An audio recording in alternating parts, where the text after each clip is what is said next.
Assalamualaikum warahmatullahi wabarakatuh. Berjumpa lagi bersama kami di kelompok 3 pada mata kuliah Tata Kelola dan Manajemen Strategi. Pada kesempatan kali ini, kami akan membawakan materi yang berjudul Penilaian Tata Kelola Korporasi. Sebelum masuk ke dalam materi, perkenalkan terlebih dahulu anggota kelompok kami yang beranggotakan Aulia Ulfa Hakiki, Angga Setiawan, Hisyam Zilfahri, dan Abdul Hakim Al-Wahidi. Tanpa berlama-lama, langsung saja kita ke materi. Let's go! Cara menilai tata kelola korporasi. Seperti yang kita ketahui, untuk mengamati praktek tata kelola perusahaan yang baik, salah satunya yaitu dengan cara memantau penerapan Good Corporate Governance. Penilaian tata kelola korporasi dilakukan dengan mempertimbangkan aspek-aspek berikut, di antaranya yang pertama, transparansi. Artinya keterbukaan dalam melaksanakan proses pengambilan keputusan dan dalam mengemukakan informasi material yang relevan mengenai perusahaan serta akurat dan tepat waktu. Yang kedua, akuntabilitas. Artinya, kejelasan fungsi, pelaksanaan, dan pertanggungjawaban organ perseroan maupun pegawai, sehingga pengelolaan perusahaan dapat dilaksanakan secara efektif. Yang ketiga, responsibility. Artinya, prinsip tanggung jawab. Perusahaan harus mematuhi peraturan perundang-undangan serta melaksanakan tanggung jawab terhadap masyarakat dan lingkungan, sehingga dapat menjalankan perusahaan dalam jangka panjang. Yang keempat, independensi. Artinya, kemandirian dalam mengelola peran dan fungsi tanpa ada tekanan dari pihak manapun yang tidak sesuai dengan peraturan yang berlaku dan prinsip serta tata nilai perusahaan. Yang kelima, fairness. Artinya keadilan dan kesetaraan dalam memenuhi hak pemangku kepentingan atau stakeholder yang timbul berdasar perjanjian dan peraturan perundang-undangan. Yang keenam, etika. Artinya, dalam menerapkan GCG, sikap profesional harus ada ketika pengaturan hubungan dengan para stakeholders. Yang ketujuh, kapabilitas organisasi. Artinya, kekuatan dan kemampuan organisasi atau perusahaan secara utuh dan menyeluruh yang menjadi faktor pendorong dalam mencapai sasaran tujuan. Indikator penilaian tata kelola korporasi. Indikator penilaian tata kelola korporasi merupakan standar minimum yang harus digunakan dalam melakukan penilaian faktor tata kelola perusahaan yang baik. Perusahaan dapat menambah parameter atau indikator lainnya sesuai dengan karakteristik dan kompleksitas usaha perusahaan. Penilaian dilakukan per posisi dan tren selama 12 bulan terakhir untuk indikator yang bersifat kuantitatif. Dalam menilai tingkat kesehatan perusahaan secara konsolidasi, dapat menggunakan parameter atau indikator penilaian tingkat kesehatan perusahaan secara individual yang disesuaikan dengan skala, karakteristik dan kompleksitas usaha perusahaan anak. Dalam hal terdapat perubahan ketentuan yang mengatur mengenai kriteria atau indikator, maka perusahaan harus menyesuaikan kriteria atau indikator berdasarkan ketentuan peraturan perundang-undangan yang berlaku. Beberapa indikator yang digunakan dalam penilaian tata kelola korporasi seperti pelaksanaan tugas dan tanggung jawab direksi, pelaksanaan tugas dan tanggung jawab Dewan Komisaris, dan pelaksanaan tugas dan tanggung jawab pemegang saham atau yang setara. Tujuan penilaian tata kelola korporasi.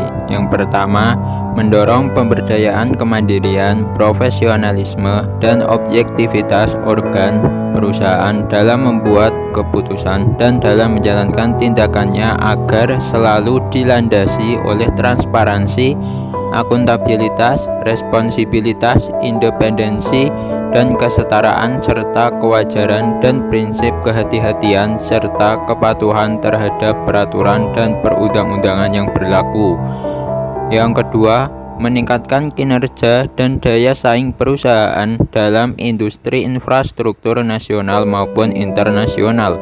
Yang ketiga, mendorong terciptanya hubungan dan lingkungan kerja yang baik, kondusif, dan profesional di antara organ perusahaan, karyawan, dan masyarakat lingkungan. Yang keempat, menghindari praktik yang melanggar etika bisnis seperti menghindari adanya benturan kepentingan, penyelewengan, pernyataan palsu, pemberian suap, dan diskriminasi.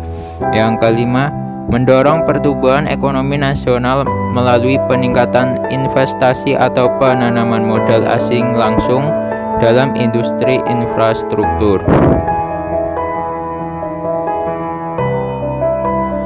Pentingnya penilaian tata kelola korporasi. Pembangunan image perusahaan yang sehat dan transparan tak serta-merta hanya dilihat dari nahkoda organisasi, dalam hal ini jajaran eksekutif yang jujur, bertanggung jawab, dan berpengalaman, namun juga sistem yang secara keseluruhan membangun dan memperkuat kinerja perusahaan lebih optimal. Salah satu perangkat yang sudah digunakan oleh korporasi raksasa untuk menguatkan citra yang sehat dan bersih dari publik adalah dengan menerapkan tata kelola perusahaan yang baik atau yang lebih dikenal dengan Good Corporate Governance atau GCG. Dengan penerapan prinsip GCG yang optimal, manfaat langsung yang dapat dirasakan perusahaan adalah meningkatnya produktivitas dan efisiensi usaha, meningkatnya kemampuan operasional perusahaan, dan pertanggungjawaban kepada publik. Selain itu, dan menjadi penting karena dapat memperkecil praktik KKN dan konflik kepentingan yang saat ini menjadi isu paling sensitif di tengah masyarakat. Manfaat lainnya adalah mendorong pengelolaan organisasi yang lebih demokratis, akuntabel, dan transparan.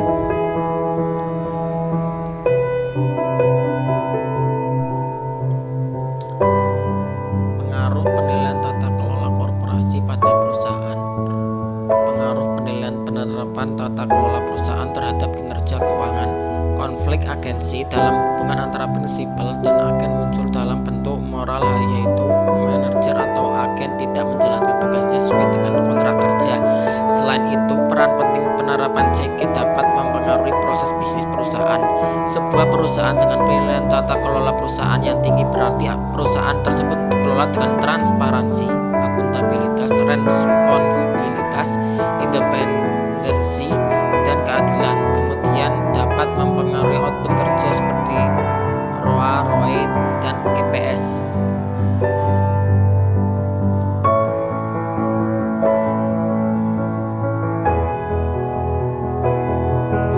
Kemudian pengaruh penilaian penerapan tata kelola perusahaan terhadap nilai perusahaan. Bank Dunia mendefinisikan tata kelola perusahaan seperti kumpulan hukum, peraturan, dan aturan yang harus diterapkan sehingga dapat kinerja sumber daya perusahaan dapat terdorong maksimal. Penerapan tata kelola perusahaan diharapkan bermanfaat untuk memaksimalkan nilai perusahaan. Hasil penilaian CGPI yang tinggi menunjukkan bahwa perusahaan tersebut sangat dipercaya oleh pihak-pihak terkait.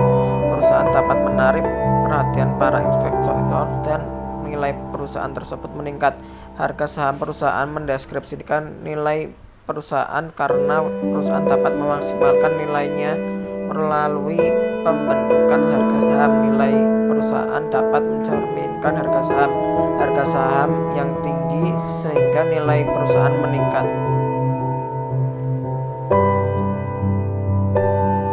Selanjutnya, pengaruh penilaian penerapan tata kelola perusahaan terhadap pertumbuhan perusahaan.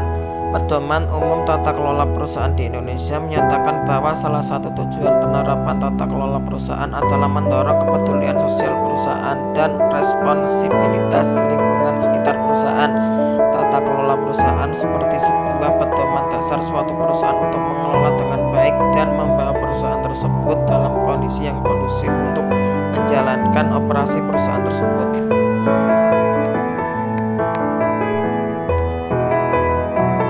Kemudian pihak-pihak yang melakukan penilaian tata kelola korporasi.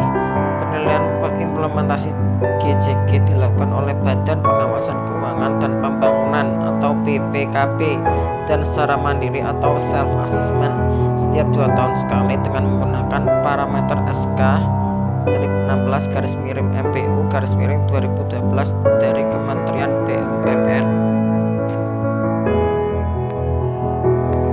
Sekian video pembelajaran kita kali ini. Terima kasih bagi teman-teman yang sudah menonton video pembelajaran kami. Terima kasih. Wassalamualaikum warahmatullahi wabarakatuh.